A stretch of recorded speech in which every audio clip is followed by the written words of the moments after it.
Doc Savage, the evil extortionist. That sound, ladies and gentlemen, means that Cystex is once more on the air with another episode from the life of Doc Savage, the man who helps others out of trouble.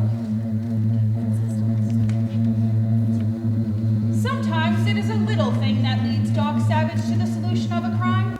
By the same token, minor aches or pains in your body are often warnings of a more deep-seated disorder. Do you feel run down and nervous?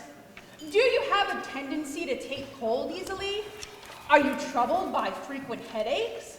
A common cause of such ailments is faulty kidney elimination. What to do about it?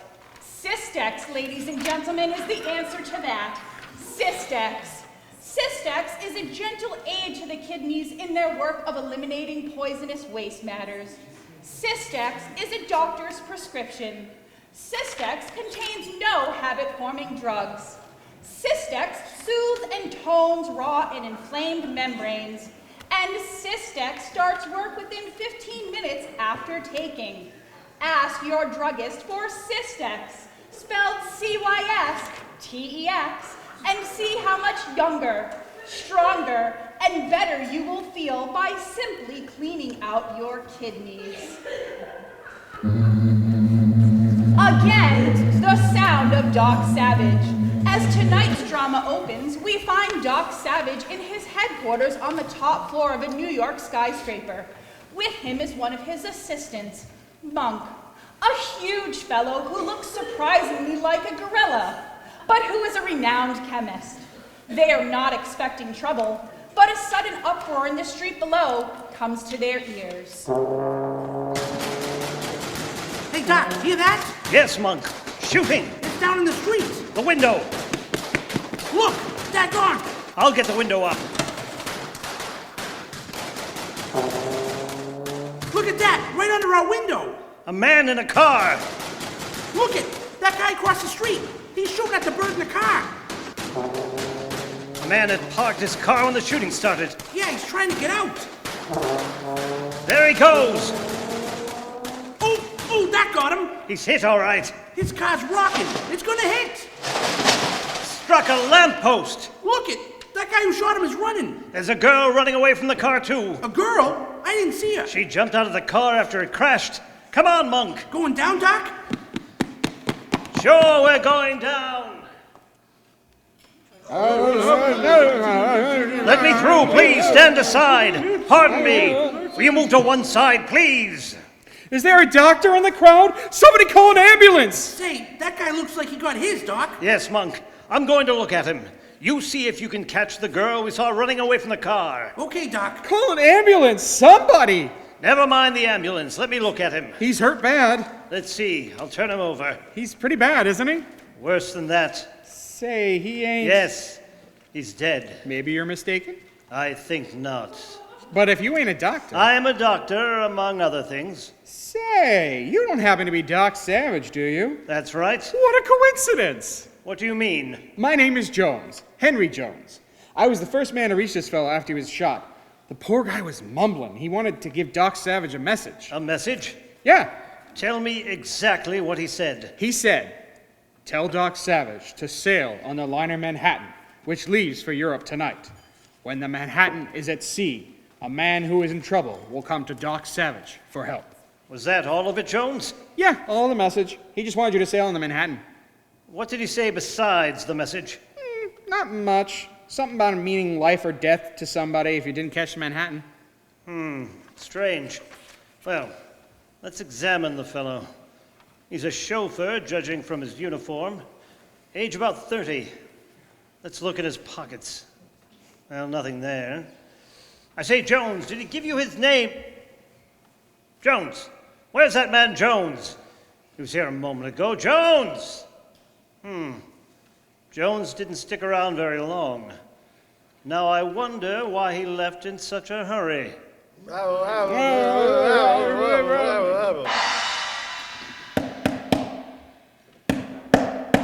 Come on, open up. Who is it? Let me in, Miguel. Who is it? Jones is the name I'm using now. Henry Jones. Oh, it is you, boss. Bueno, I not recognize your voice, boss. What's the idea of not letting me in? I think maybe you policeman. You made a bad move. Shouldn't have run for your hotel. Where else I go, boss? Oh, it's all right, I guess. Nobody suspects us of the shooting. You think nobody know? We're safe enough, Miguel. These hombre we shoot. He talk? Not a word. But I told Doc Savage he did. You what? I told Savage I was a bystander named Jones. Why you do that? A nice little trick, Miguel. I told Doc Savage a man wanted to sail on the liner Manhattan. That was the message the dying man gave me, see? I thought you say hombre we shoot no talk. Oh, he didn't. Listen, you dumbbell. I made it up. It was a lie. Pretty smooth one, if I do say so myself. No savvy.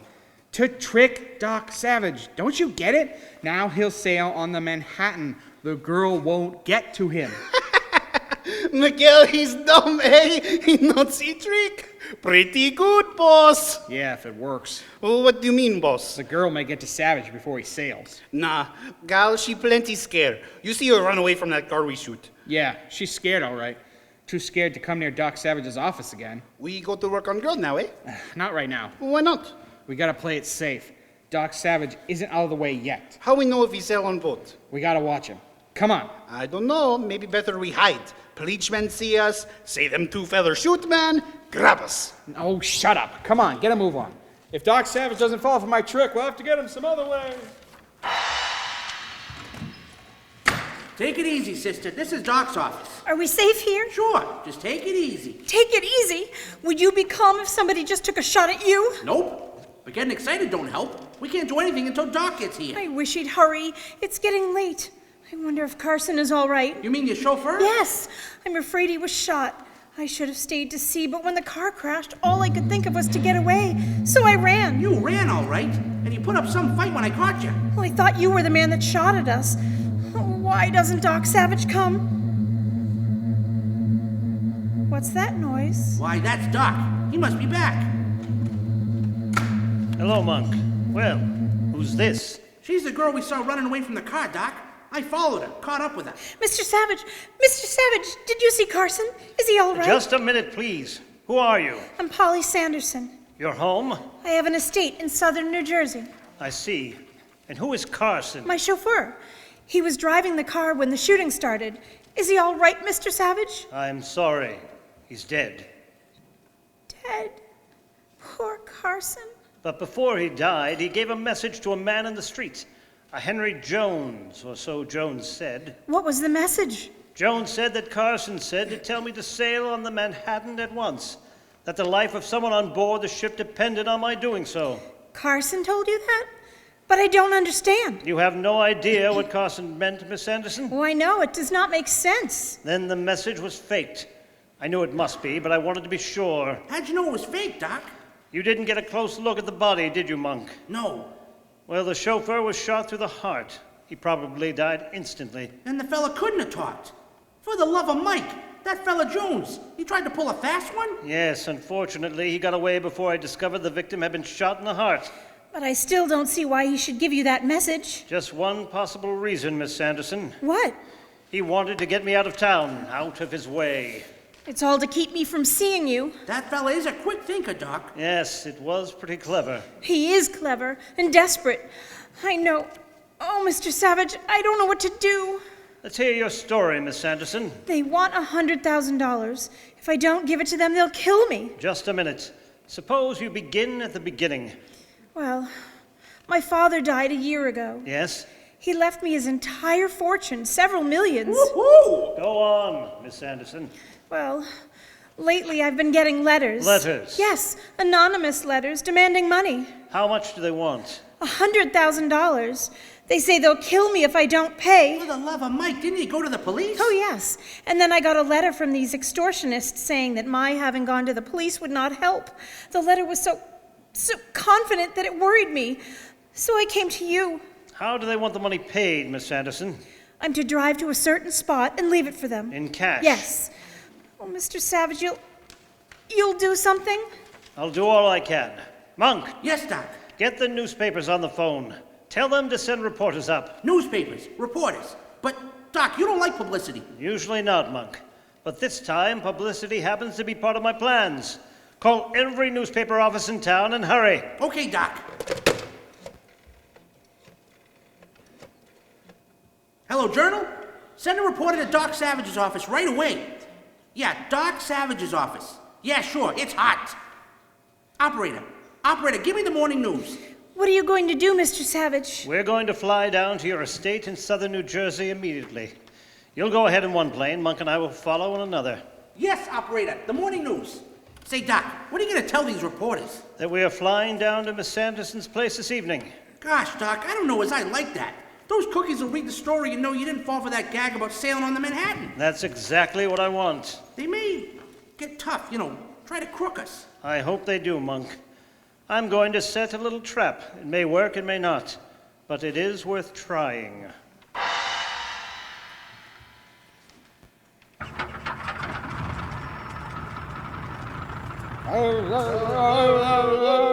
Get that tailskid dolly under her. Not that plane, you dumb skull. This one over here, Doc Savage's plane. Get that Savage plane over to the gas pumps.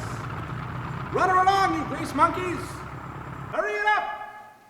Miguel! Over here, senor! Blazes, it's dark. I'm behind these oil barrels, senor. They're getting Savage's plane out of the hangar now. See, Miss, watch. The girl's gonna take off. You let her go, boss? Sure, we can handle her when Doc Savage is out of the way. He's going to follow the girl. See. Everything set, Miguel? I think so, boss. I do good job. You hid the bomb in Doc Savage's plane? See, boss. Bomb, she is in back of plane. Out of sight, eh? Nobody's finding, boss. Then we're set. There's an altimeter in the bomb, fixed up with electric contacts. When the plane gets up 1,000 feet, the bomb will go off. Big boom, eh, boss? Big boom is right. It'll blow him to pieces. Then everything she be bueno, eh? Mucho bueno.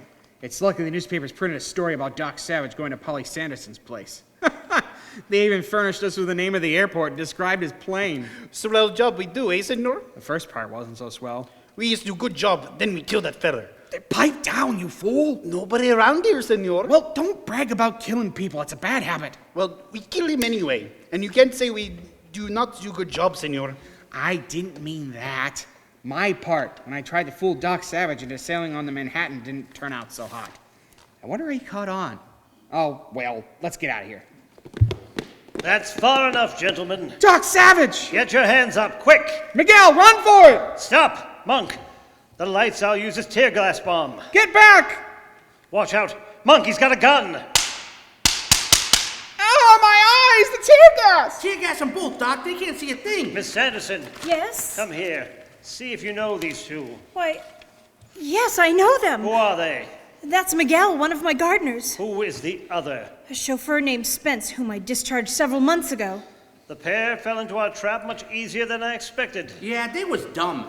They never thought the newspaper story was just a decoy to get them to make an attempt on our life. I was afraid for a while they would find some of the microphones we planted around the field. Yeah, for instance, the one behind them oil barrels where they were hiding. I thought for sure they'd find one, but they didn't. No, and we heard their talk. The admission that they killed the man in front of my office. That's evidence enough to convict them. I'll say. Here, you, lay still! Oh, you escape me! Lay still, guy, or I'll put your foot in your mouth, grab your ears, and pull you on like a boot! These dramatized incidents from the life of Doc Savage are presented by Cystex, that remarkable doctor's prescription for the relief of kidney and bladder disorders. For that tired, run-down feeling, try Cystex. Cystex starts its work 15 minutes after taking. Cystex is economical. Cystex costs only 3 cents a dose. The manufacturers believe so firmly in Cystex that they will refund your money if you are not thoroughly satisfied with Cystex. Cystex will bring you another episode from the career of Doc Savage next week at this same time.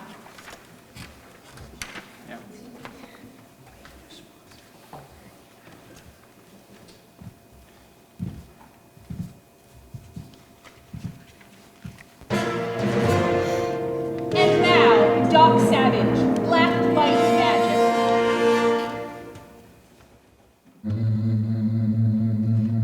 Oh, what is that? Here, what's wrong? that noise? That? Oh, that's the sound of Doc Savage. I've got to see him, please, quickly. Somebody just tried to kill me. Okay. Doc's in the laboratory. Ladies and gentlemen, Cystex is presenting another episode from the life of Doc Savage, the man who helps others who are in danger or in trouble. Do you believe in fair play? The makers of Cystex do. And they believe in their product as well. That is why they say Cystex must do the work or it will cost you nothing. Cystex is a doctor's prescription which we recommend for the treatment of kidney disorders. Faulty functioning of the kidneys and bladder results in such symptoms as loss of vitality, backaches, nervousness, stiffness of the joints, and various forms of rheumatic pains and dizziness. If you have any of these symptoms, we say, try Cystex. Cystex is probably the most reliable and unfailingly successful prescription for poor kidney and bladder functions. It starts work in 15 minutes. And Cystex contains no habit-forming drugs. Again, for kidney and bladder disorders, we say, try Cystex. All good drugstores handle Cystex. And remember, your druggist sells Cystex with the understanding that if it does not do the work, the purchase price will be refunded. That is how much the makers of Cystex believe in their product. Now we return to the young lady who is in such a hurry to see Doc Savage. Hurry, please. What's the rush? I've got to see Doc Savage, I tell you. Sure, you said that once. Suppose you tell me what your trouble is. Who are you? I'm Monk, one of Doc Savage's assistants. Have you ever heard of John McDavid? That old skinflint? Sure. I'm Joan Allen, John McDavid's secretary. Yeah? Oh, stop standing there like a big monkey and take me to Doc Savage. This is important. Hey, you've been hurt. I want That to... cut on your head looks bad, young lady. Let me look at it. Oh, don't... Now, I want to examine this cut. Good night. Did somebody slam you on the head? Yes, if you must know. With what? It was dark, I couldn't see. Looks like a gun barrel whacked you. I'll get some Oh, bandages. let it go. I want to see Doc Savage. Where is he? Hear that? Of course. Well, that's Doc Savage. It's kind of a sound he makes once in a while when he's in the middle of some kind of scientific experiment. He's in the laboratory next door. I'm going in there. But Doc don't like to be bothered when he's working. Get out of my way, you big monkey. Okay. Well, good evening. Are you Doc Savage? That's right. This man Monk tried to keep me from coming in. Doc, I was just saying that to find out what was going on in the mines. She said... I'm Joan Allen, secretary to John McDavid. The art connoisseur? Yes. John McDavid collects paintings. He collects money too, the old tightwad. He's the guy they tried to ask the soak for hoarding gold. What's on your mind, Miss Allen? You help people who are in trouble, don't you, Mr. Savage? Something like that? I want your help. Well, suppose you tell me about it. Mr. McDavid had an original Rubens painting in his collection. I know. The newspapers carried a story on it. It was insured for $100,000. What are you getting at? The painting has been stolen. Stolen? But the newspapers haven't... I know.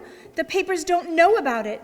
You see, Len Small, the insurance company, I mean, is keeping it quiet.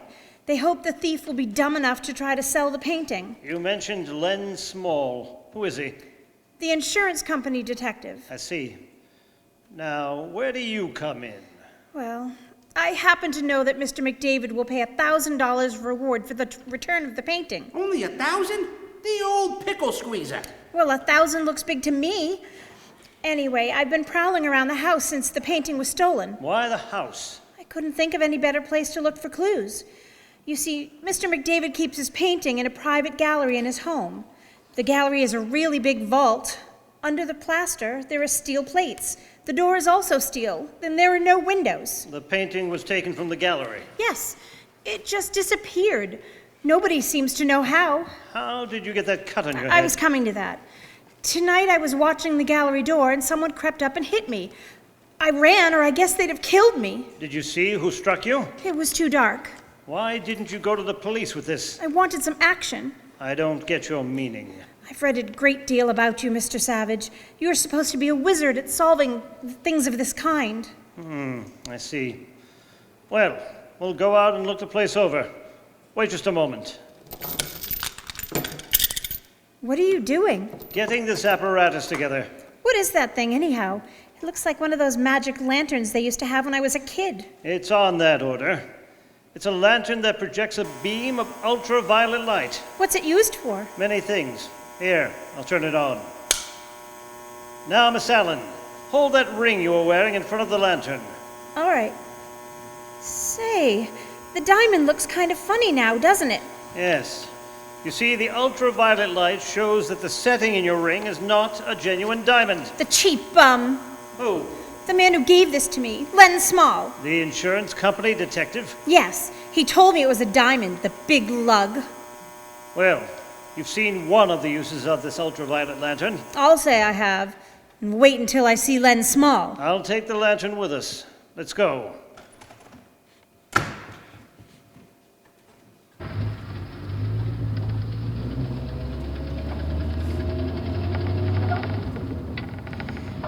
There's John McDavid's estate. Want me to pull off in front, Doc? Yes, Monk. Well, here we are. Is that the house way back in them trees? Where you see the lighted windows? That's the shanty. Say, it's a quarter of a mile across them grounds. Can't we drive? Mr. McDavid keeps the gates locked. Why? Search me. He does a lot of queer things. We'll walk it. Want me to carry that ultraviolet lantern, Doc? No, it's not heavy. Oh, What is it? nothing. I bumped into a bush. Plenty dark, ain't it? I have a flashlight. Here, I'll turn it on. Oh, that helps a lot. The path is over this way. Yeah, there it is. We're getting close to the house. Seems to be quite large. Large. Say, I've worked here for 2 years, and I'm not certain yet that I've been in all the rooms. The bushes along this path sure need trimming. Man, ain't it dark in here. Look out! Somebody's shooting. Trying to kill us! Did anybody get hit? No, The shots were fired from over this way. Come on, Monk. right behind you. You're not going over there! Pipe down, sister. You'll get shot! Pipe down, will you? Over here. Hey, Doc, Yes, Monk. Someone in those bushes over by the house. shall we crawl him? Exactly. Grab his gun, Doc. Oh, you've got it. Let me slam him in the jaw. Ow! Kick me in the face, would you? I've got him. Get your hands off me. Let me sock him once more, Doc. No, Monk. But he kicked me in the face. Get the flashlight and turn it on this fellow. Oh, daggone. Okay, here's a light. Oh, it's Len Small. Joan, what's going on here? That's what we would like to know. You're Len Small, the insurance company detective. That's me. Now listen, what? Why did you shoot at us? Me? Shoot at you? Did you? Of course not. I was in the house and heard the 2 shots and came out to investigate. You didn't see the gunman? I did not. Say, who are you? Doc Savage. Doc. Well, say, I've read and heard plenty about you. I'm glad to meet you. Yes, you are. Who's this bird? Monk, my assistant. I've heard of you too, Monk. Famous chemist, aren't you? Sorry I kicked you in the face. You ain't the only one that's sorry. Oh, my nose. Whoever fired that shot has gotten away by now. Let's go in the house. Old man McDavid will be scared stiff. Why, Joan, there's a cut on your head. Don't talk to me. What's wrong with you, sugar? Nothing's wrong with me. But something's wrong with that diamond ring you gave me. I don't understand. That diamond is phony. I didn't know that. Honest. Listen, we'll both take it back to the guy I bought it from. That chiseler. I'll make him give me my money back. You 3 go into the house. What are you going to do? I'll look around the place some more. Say, if you want me to help. He's gone. Can't see him in this darkness. Doc knows what he's doing. I guess he does. He's got some reputation. What was that box he was carrying? An ultraviolet lantern. Let's go inside. I have my key. Okay, sugar. I'll turn on the lights. Oh! That old man, he's got a gun. Put your hands up, every blasted one of you. Mr. McDavid, Get them hands up. put that gun down. I'm a nervous old man, and I won't have you around my house shooting off guns in the night. Get out! All of you, get out! You don't understand, Mr. McDavid. Somebody just tried to kill Doc Savage. Doc Savage, eh? Is that homely gorilla there, Doc Savage? Listen, you old goat. No. That is Monk, Doc Savage's assistant. Doc Savage is outside searching for the gunman. Call him. Tell him to get out. All of you get out. I don't want you around. Mr. McDavid, are you forgetting that I am the detective assigned by the insurance company to recover that picture? I'm not forgetting anything. You may be a detective, but you haven't done anything. You're no account. You spent all your time pawing my secretary. I like that. If I walk out of here, the insurance company won't pay up on the loss of that picture. What? You heard me. Won't they pay the insurance? Not unless I'm given a fair chance to recover the picture. Bunch of welchers. That's what your insurance company is. Welchers. Won't pay an old man when he's robbed. Do we stay? Oh, yes, but I don't like it. Who are you? What are you doing in my house? I'm Doc Savage. These people said you were outside. I came in through the back door. It was prowl- unlocked. Been prowling in my house, eh? Let's not be unpleasant, please. Mr. McDavid, will you come to the gallery from which your Rubens was stolen? All right. It's this way. Look! The door is open, Yes, I opened it. but I had it locked. Well, you see, I picked the lock. I wanted to look the place over. But it's supposed to be burglar-proof. The lock ain't made that Doc can't open. You burglars! I'll have you arrested! Stop fussing and come into the gallery. Fine collection of pictures, Mr. McDavid. They should be. I spent all my life gathering them. Whew, these are swell. Just where in the gallery was the Rubens hanging? You see those 11 pictures along the wall? Yes, See that empty place in the middle where another picture used to hang? I see it.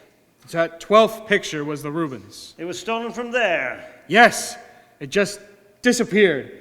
And now the insurance company is trying to welch.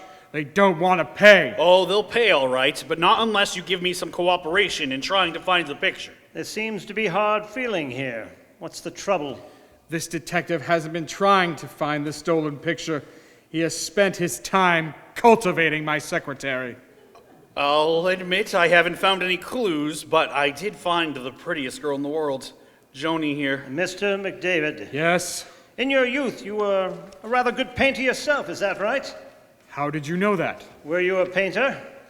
Yes, but how did you know it? I didn't know. I just asked you. Trying to trick me, eh? I merely wondered if you were a good painter yourself.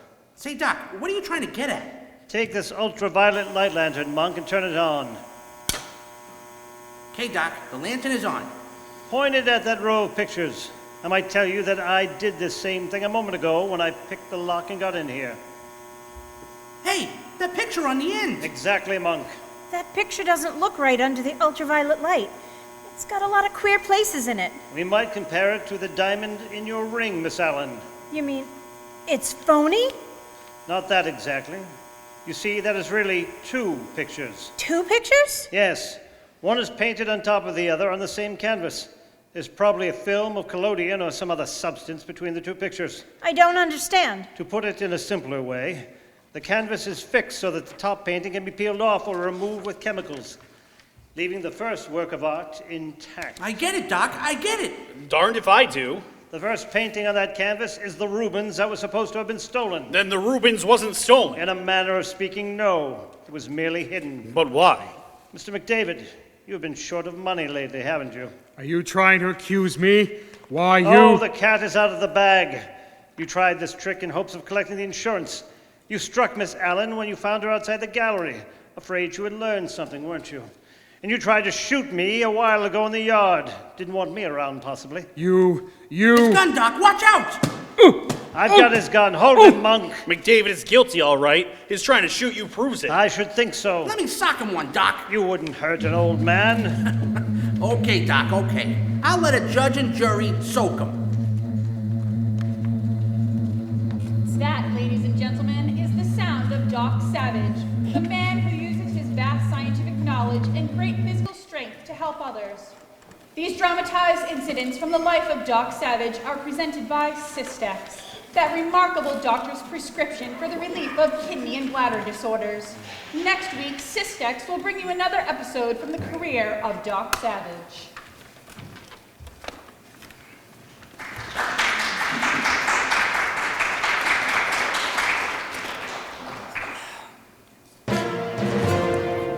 And now, Doc Savage, Radium Scramble.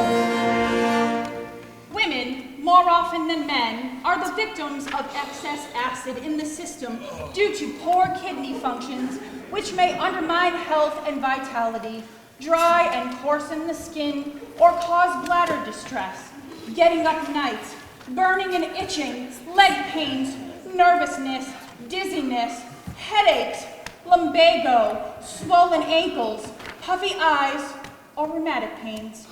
Help your kidneys filter 3 pints of acid and waste from your system each day for just 1 week with the doctor's prescription Cystex. Guaranteed to fix you up and make you feel and look years younger or money back. See results in 48 hours. Telephone your druggist for guaranteed Cystex today.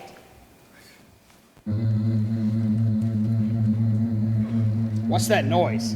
Hey, get back! Get back! Oh! Oh! Hold him, Monk. I've got his gun. What you think I'm trying to do, Doc? Ow! Hurt you, Monk? Kick me in the face! Just for that? Oh! And for interest? Monk, don't lay him out. Okay, Doc. He ain't so frisky now. I'll talk to him. What is your name? Ballard. Ballard? Yeah, August Ballard. What I want to know, Ballard, is why you are waiting here in the darkness with an automatic pistol. Who are you? Doc Savage. So, come on, talk. You say your name is August Ballard. Why are you hiding here with a gun? I wasn't hiding. You were behind the telephone pole. What do you call that if it's not hiding? You say you are Doc Savage? That's right. Who's this big baboon holding me? Cracking wise about my looks, eh? Why, I'll pull your ears off. Monk, cut it out. Monk is my assistant, Ballard. All right. I'll tell you why I was behind that pole. I was on guard. On guard? Sure. I don't get this. I work for the hospital. You work for what hospital? The one right behind us. The rear door opens off this side of the street. I see. You don't need to pretend with me, Savage. I know why you're here at the hospital tonight. Just what you know or think you know. Your life's work, Savage, is helping other people out of trouble. Isn't that right? It is? You're one of the greatest living scientists. Have made many discoveries of great benefit to the professions of medicine and surgery. You conduct extensive experiments in the field of electricity and chemistry, experiments which usually result in discoveries of great benefit to mankind. Your work is known all over the world. Besides that, you have a reputation as a two-fisted fighter. Listen, guy, everybody knows that stuff about Doc.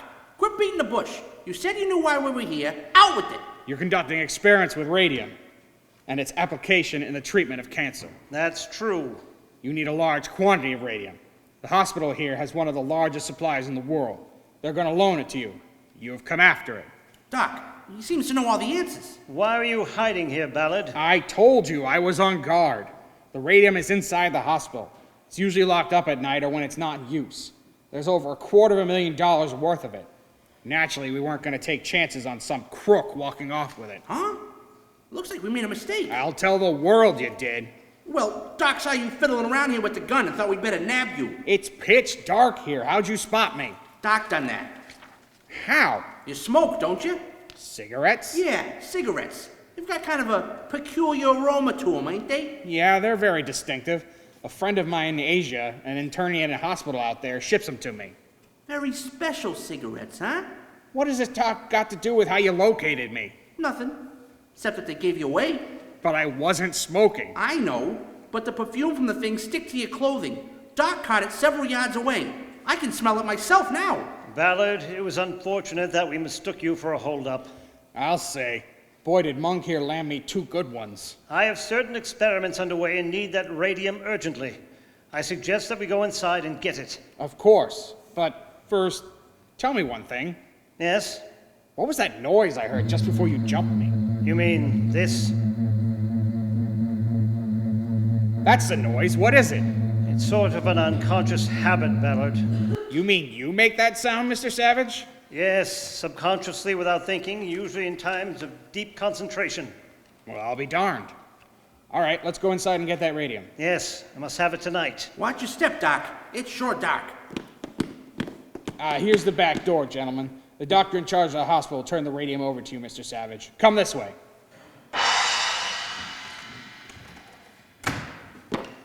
Whew, I'm glad we're away from there. Don't like hospitals, do you, Monk? Nah, Doc, they get in my hair. We'll walk over a couple of blocks and find a taxi. The cabs don't play these side streets. Say, Doc, you keeping a hand on that stuff? The radium, you mean? Of course. Boy, when that head guy drug that little lead case out and said there was $250,000 worth of radium in it, did my eyes stick out? I'll bet birds could have roosted on him. The quantity of radium is much smaller than the case, Monk. Yeah. Say, you don't get much for your money when you buy that stuff, do you? Not in bulk, but radium is invaluable to surgeons. Here's the first corner. That street lamp looks blame near as bright as the sun. Doc, you sure you got that radium? It's right here in my pocket. Okay, if we lose that stuff... Hey, Doc! Quiet, Monk. Do you see? Yes, I saw her even before you called. A woman running this way. She's young, seems to be excited. Not hard to look at either. A blonde. Doc Savage! You know me? Oh, yes. I've seen your picture in the newspapers. When you walked under that streetlight, I recognized you. Come quickly, please. What's wrong? My father. I think he's been killed. Killed? This man, he was small and it was dark. He had a knife. He stabbed my father and seized the photographs and the negatives. I don't get this. Who are you? Claire Caldwell. My father's a lawyer. The photographs and negatives were evidence in a trial he's conducting. That's why the man with the knife wanted them. Let's go, Doc. Wait.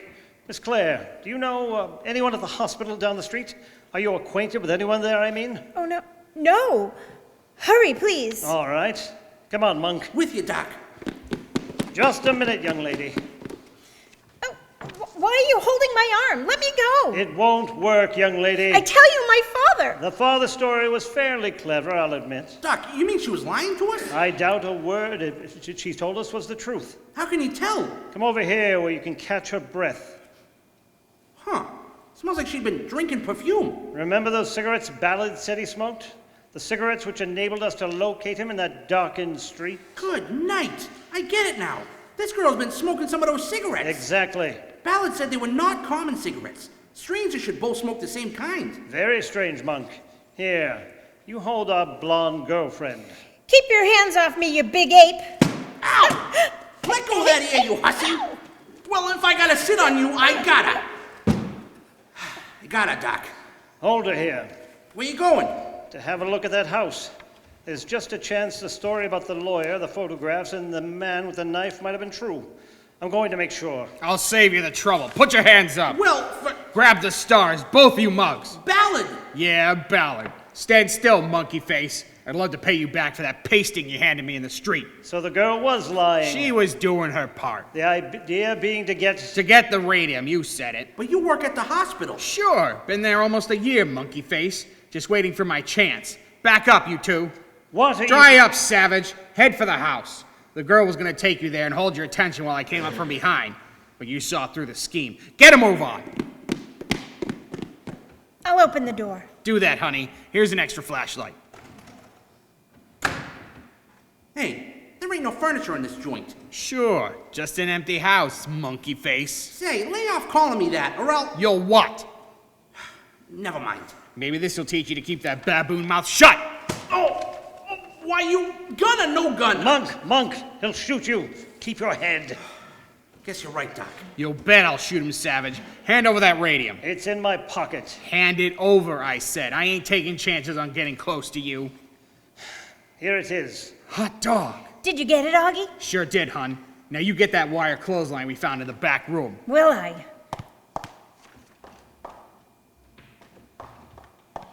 Here it is, Tie him. with the greatest of pleasure. Be careful with Savage. They say he's stronger than a dozen ordinary men. He'll have to be 24 to get out of this wire. All right, now for Monkey Face. Now listen, I don't like to be called... Shut up or I'll tie this wire around your neck. Ah, got him tied. Have I? Say, if they get out of this, All right. Gag them. what do I use? Stuff their handkerchiefs in their mouths. Tie them there. Okay, I'll take Monkey Face first. Say, ah, Monkey Face. Now listen, I told you... Say something, Monkey Face. Swell, now for Savage. Be careful, Oh, kid. don't worry. You got him gagged. Yeah, the only thing he can do now is sound like a buzzsaw. Come on, there's an old table in the other room. We'll take a look at that case. Boy, oh boy, $250,000 in radium. Think of it, kid. I have been, for a long time. But what about these two? Savage and his man-monkey pal? We'll have to get rid of them, of course. You mean, Croak them. I don't like that. We'll talk about it later. Let's look at the radium, kid. Come on to the other room. Oh!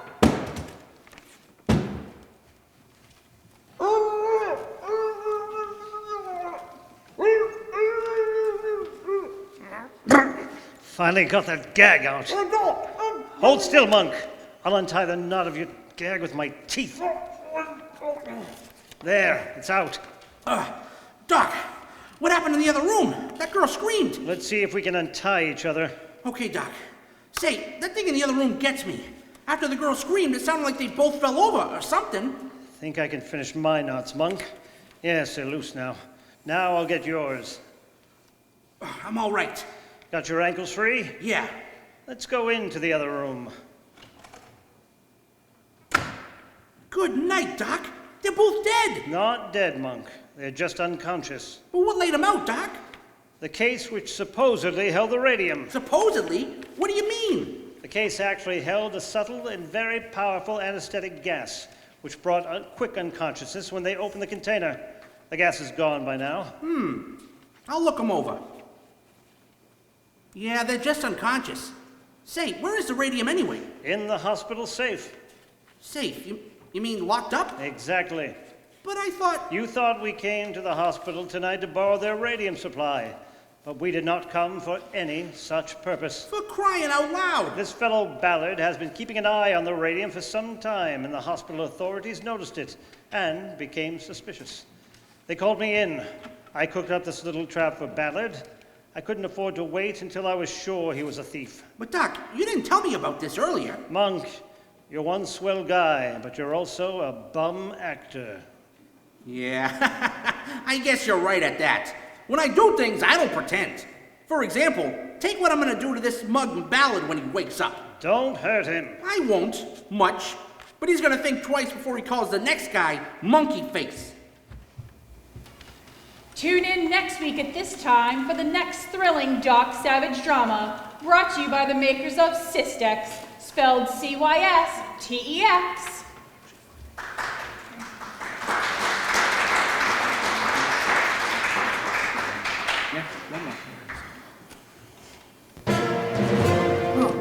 And now, Doc Savage, Death has new hands.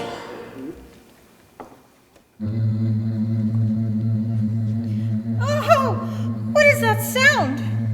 Ladies and gentlemen, that sound indicates that Cystex is again on the air with a thrilling drama from the life of Doc Savage, the man of bronze.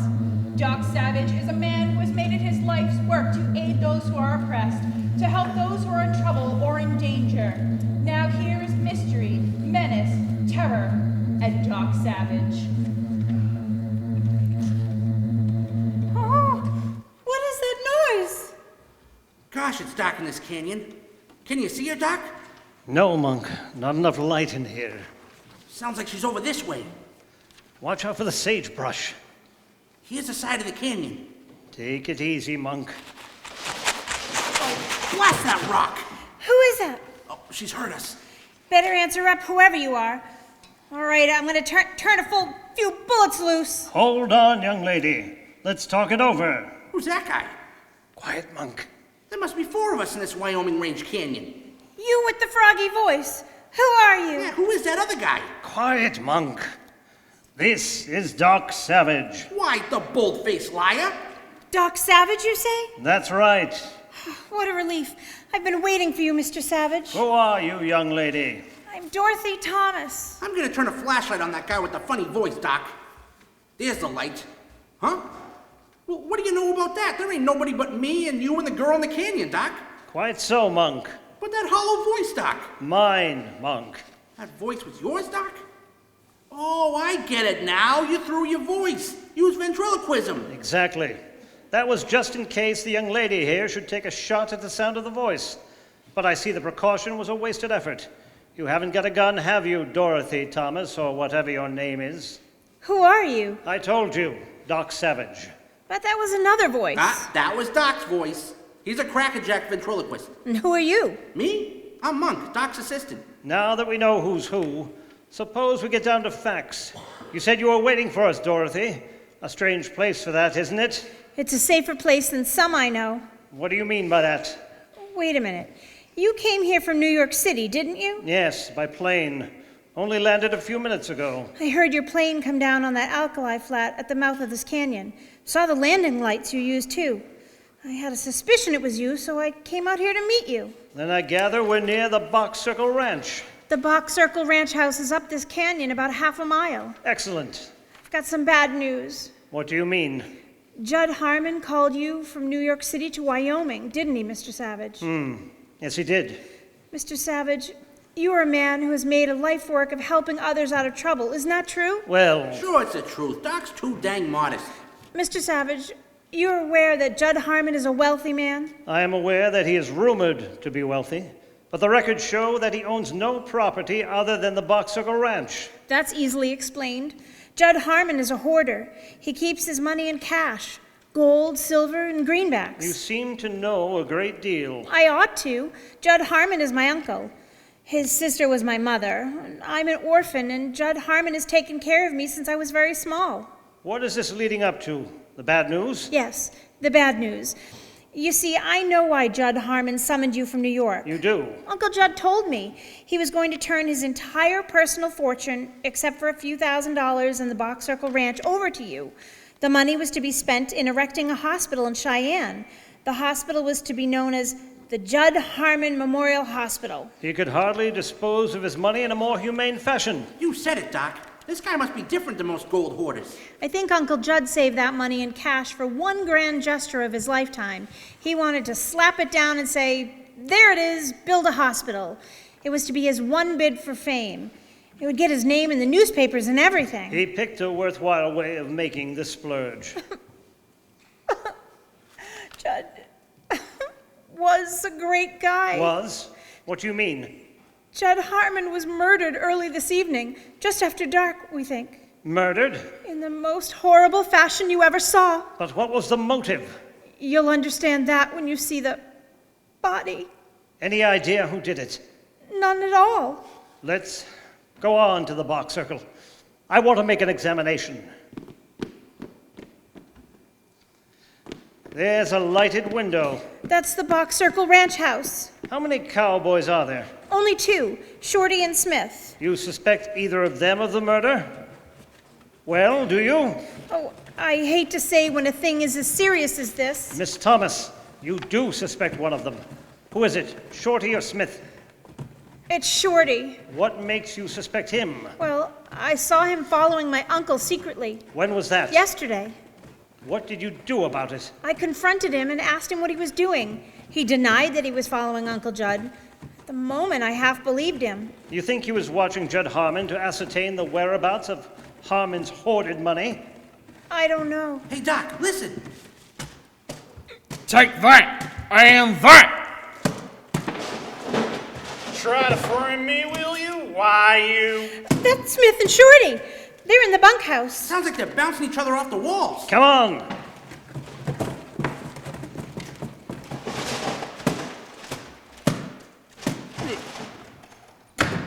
Here, what's going on? Smith! Smith, why are you choking Shorty? He tried to salivate me, the coyote. You try to mess me up first, you pretty-faced buzzard. Don't they like each other? Come on, you guys, quit hugging each other. Get up off the floor. You better tie Shorty up. I didn't do it, I tell you. Do what, Shorty? Well, you know, do that to your uncle. He killed Judd Harmon, all right. I caught the little runt doing something that proves it. Look here. Whoa, what a knife. This knife was used to kill Judd Harmon How do you know that, Smith? on account of the wide blade. And as you can see, the blade is still red. Where did you get it? Shorty was hiding under the tarp of my bedroll. How about that, Shorty? I was putting the frog sticker under his bed, all right. Why? Well, I figured somebody hid it in my war bag where I found it. And Smith seemed the most likely Jasper to do that. You don't like Smith. Oh, sure, I love him. Just like a prairie dog loves a rattlesnake. What caused the bad feeling between you two? Oh, I don't like the way Smith has been strutting around Miss Dorothy here. Jealous, Shorty? Oh, go butter a biscuit. You three stay here, understand? Monk and I will look at the body of Judd Harmon. Where is it? In the next room. Come on, Monk. Holy smoke. Look, Doc. He was tortured. Burned. Yes, Monk. He was tied up. Then pinches of gunpowder were put on his naked skin and touched off with matches. You can still smell the powder fumes. Not very strong, though. The torture could only have had one purpose, Monk. Guess you're right, Doc. The killer forced him to tell where his money was hidden. Exactly. Look at the empty cartridges all over the floor. Let's have a look at one of those. No fingerprints, I'm afraid. They were held in a handkerchief when the lead was twisted out. They came from Judd Harmon's cartridge belt, so they're no good as clues. I guess that knife outside made the wound that killed him, all right. Probably. It just about fits the wound. Oh, let's get out of here. What did you find? Judd Harmon was tortured by burning gunpowder on his bare skin before he was stabbed to death. I know. But did you find anything of value? You mean anything to identify the murderer? That's what I mean. I think that the fact the slayer used gunpowder to burn his victim is our clue. I don't understand. Monk, Yeah, Doc. go get that suitcase you were carrying. Sure. I left it right outside.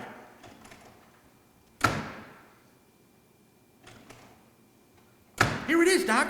Open her up. Okay. Oh, what is all that stuff? That is Monk's portable chemical laboratory. Monk, in case you don't know it, is one of the greatest living chemists.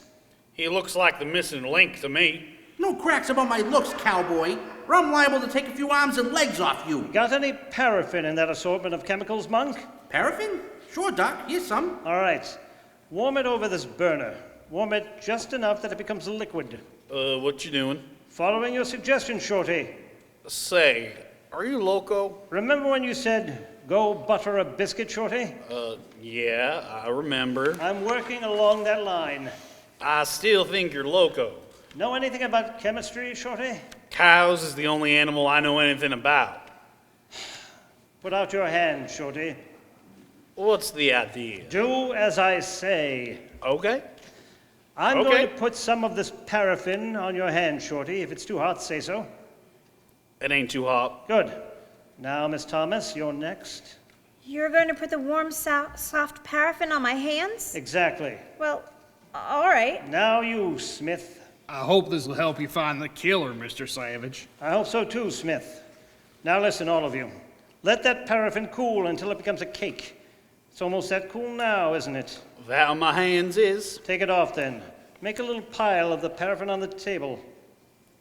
All right, there you are.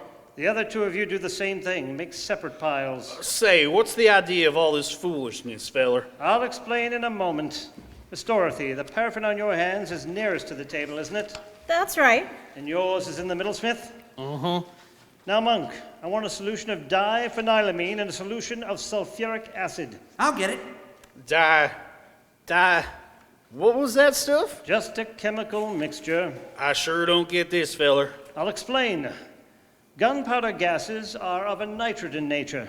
Such gases must have been thrown off in the smoke of the burning powder, as Judd Harmon was tortured. Some of that smoke, or nitrogenous gas, was certain to have been deposited in the pores of the hands and wrists of the one who was torturing Judd Harmon. I think I get the idea. Paraffin placed on the skin will absorb some of the deposited smoke or gas, which is probably still present since the murder wasn't committed many hours ago. Here it is, Doc. Good. Now we will treat each pile of these paraffin fragments with this diphenylamine in a solution of sulfuric acid. If nitrogen is present, chemical reaction will form blue crystals. Blue crystals. If blue crystals become discernible on this paraffin, it will mark the killer.